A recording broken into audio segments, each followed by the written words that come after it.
Até que enfim uma grande notícia, e ela veio lá do Pacheco, viu? E parece que Pacheco quer colocar a mão na massa e tomar uma grande decisão nesse ano de 2024, e vocês precisam saber o que se trata, viu? E tem mais, Supremo condena mais 29 réus pelos atos de 8 de janeiro de 2023. Penas aos condenados ainda não foram determinadas pelo fato de que nenhuma proposta atingiu a maioria.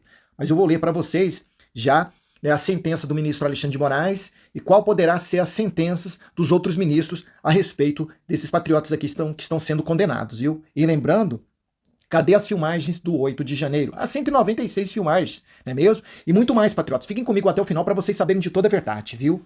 Estou trazendo para vocês várias matérias que acabaram de sair lá da Praça dos Três Poderes. Peço a todos que curtam, comentem, compartilhem esse vídeo ao máximo para ter relevância no YouTube. Se você ainda não é inscrito no canal, inscreva por gentileza. Não se esqueça de clicar no sininho para receber todas as notificações. Os ministros Gilmar Mendes, Dias Toffoli, Carmen Lúcia e Luiz Fux acompanharam integralmente a proposta de Moraes, enquanto o ministro Cristiano Zanin e Edson Fachin propuseram penas diferentes que variam de 11 a 15 anos. Já André Mendonça divergiu, em alguns casos, voltou para absolver réus aos que ele condenou, e as penas variam de 4 anos e 2 meses a 8 anos e 6 meses. Tá? Aqui o ministro Alexandre de Moraes disse aqui nessa matéria, as penas aos condenados ainda não foram determinadas, pois não houve maioria dos votos nas propostas de punição apresentadas. Para chegar ao número, os ministros devem apresentar um voto médio. O ministro Alexandre de Moraes, relator das ações, propôs pena que varia de 14 a 17 anos de prisão, além de danos morais coletivos, no valor de 30 milhões. Ainda além das pessoas terem que pagar danos morais coletivos de 30 milhões, tá? As penas poderão variar de 14 a 17 anos. E por que poderão variar? Porque nas últimas decisões que o ministro Alexandre de Moraes deu parecer aqui, né, nos anos das penas, a maioria dos ministros do STF seguiram a decisão do ministro Alexandre de Moraes. Então tá na casa aí de 14 a 17 anos de prisão para esses patriotas. Agora a pergunta que não quer se calar. Vocês acham que se fosse num país onde as leis funcionassem, a primeira coisa que eles iriam fazer é investigar as pessoas, para depois encontrar os culpados, para depois eles serem julgados e condenados? E outra coisa, essas filmagens lá da Praça dos Três Poderes, elas iriam ser guardadas às 7 chaves até encontrar todos os culpados e infiltrados e os omissos que deixaram tudo isso acontecer lá na Praça dos Três Poderes. Mas pelo caminhar da carruagem, o que nós estamos vendo é que só a ala conservadora que está sendo punida, né, por essas decisões. O G. Dias não sofreu nada contra ele, o ministro do GSI, né, o repórter da Reuters, os infiltrados também não. O Dino chegou e disse que as filmagens foram apagadas. Pergunta se o STF tomou alguma decisão. Agora imagine se isso fosse no caso do presidente Bolsonaro. Eu não vou muito longe não, o negócio da baleia. Poucos dias para trás teve uma operação da Polícia Federal lá na casa do Carlos, e depois eles estavam falando que o Bolsonaro mais os filhos tinham fugido, né? E depois ficou um jet ski sem voltar para casa. E eles estavam pensando que eles poderiam ter destruído qualquer tipo de prova. Olha só, destruído qualquer tipo de prova. E imagine se eles, né, tivessem achado indícios que talvez poderia eles ter destruído provas. O que eles não iriam fazer com a família do presidente Bolsonaro? Agora, contra, né, a CPMI do 8 de janeiro, não tem problema nenhum.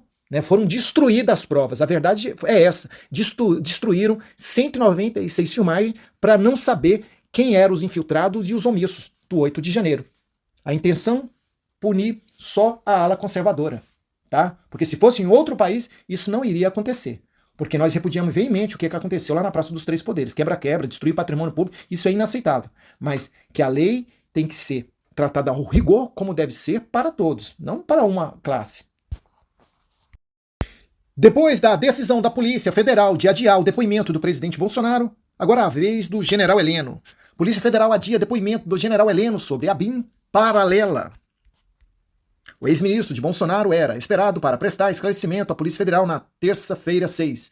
Não há nova data até o momento. Uai, por que eles adiaram, hein, gente? Por que eles adiaram esse depoimento do general Heleno? Por que eles adiaram o depoimento do presidente Bolsonaro? Do presidente Bolsonaro a gente até sabe mais ou menos o motivo, porque o presidente Bolsonaro convocou a população brasileira para comparecer, né, aonde ele ia depor. Eu acho que a Polícia Federal viu que não tinha, né, não tinha contingente para dar segurança àquele local por causa da manifestação que iria ocorrer na frente da Polícia Federal, através do depoimento do presidente Bolsonaro, embora que a população brasileira de bem, quando vai fazer manifestação, é pacificamente e ordeiramente, diferente daqueles infiltrados lá na praça do 8 de janeiro, né? Mas eles adiaram. Adiaram para São Paulo, né, para o dia 27, mas o presidente Bolsonaro manteve, né, a manifestação pacífica ordeira, que vai ser para o dia 7 agora, e agora eles adiaram o general Heleno, né? O que eles querem fazer? O que eles querem fazer? Por que eles adiaram, hein? Essa é uma pergunta que não quer se calar, mas em breve nós vamos ficar sabendo, né?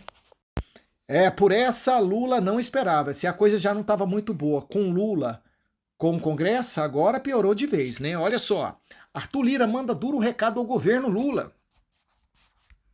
Na abertura do ano legislativo, o presidente da Câmara, Arthur Lira, PP Alagoas, dirigiu uma mensagem direta ao governo Luiz Inácio Lula da Silva, diante da insatisfação de parlamentares devido aos cortes nas emendas do orçamento. Lira assegurou que o Congresso valoriza os acordos políticos e instou o governo a cumprir a palavra dada. O que aconteceu? O governo do Lula tinha combinado com o Congresso, depois que eles aprovaram a PEC lá, liberar 5 bilhões através de emendas. E depois Lula pulou fora do barco, né? Não quis cumprir com a sua promessa. E os parlamentares não gostaram, né? A reação deles foram rápida. E agora a Lira mandou um duro recado, né, para o Lula, para ele cumprir. Nós sabíamos que para o governo no ano passado já foi difícil e só conseguiu ser aprovado algumas PECs que beneficiavam o governo por causa da articulação do Lira, né? E não foi fácil para o Lira. Agora, com essa decisão do governo não cumprir aquilo que ele prometeu com os parlamentares, agora esse ano de 2024 vai piorar a situação para eles. Porque os parlamentares agora vão querer receber tudo primeiro para depois votar. Deu para vocês entenderem como é que vai ser o negócio? Se eles conseguirem.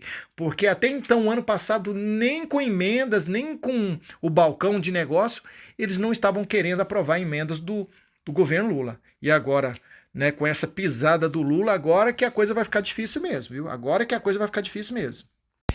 Até que enfim Pacheco tomou uma grande decisão. E não duvidem do Pacheco, viu? Pelo caminhar da carruagem, parece que Pacheco quer cumprir com sua promessa, com as suas palavras, com as suas decisões, viu? E a maioria da população brasileira de bem tem que apoiar, né, as decisões do Pacheco agora. Porque se a gente não incentivar o Pacheco, quem vai incentivar o Pacheco? Olha só as decisões que Pacheco vai colocar em pauta esse ano de 2024. Pacheco defende autonomia parlamentar, regulação da inteligência artificial, controle de poderes do STF em abertura do ano legislativo, gente. Isso aqui é uma grande decisão e vocês vão entender por quê, tá? Nesta segunda-feira, 5 de fevereiro de 2024, o presidente do Senado Federal, Rodrigo Pacheco, PSD, MG, destacou a importância da autonomia parlamentar durante a cerimônia de abertura dos trabalhos legislativos. Em um gesto de conciliação em direção à oposição, afirmou que, mais do que nunca, é crucial fortalecer os mandatos parlamentares, especialmente em um momento em que alguns congressistas enfrentam investigações da Polícia Federal e o grupo político alega-se alvo de perseguição. Mais do que nunca se faz necessário o fortalecimento da autonomia parlamentar, proteger os mandatos parlamentares e proteger as liberdades, liberdade de consciência, liberdade religiosa, liberdade de imprensa, proteger a tão necessária liberdade de expressão, que não se confunde com liberdade de agressão, afirmou. Segundo o presidente do Senado, o Legislativo é o poder mais democrático dos 3 poderes, é o mais democrático dos poderes, insisto, pois o controle externo exercido pela sociedade sobre o Legislativo manifesta-se de forma decisiva a cada eleição, momento em que os cidadãos têm a oportunidade de reavaliar, reafirmar a legitimidade dos seus representantes, declarou. Então, o Pacheco está com a chave na mão para colocar o Brasil nos trilhos.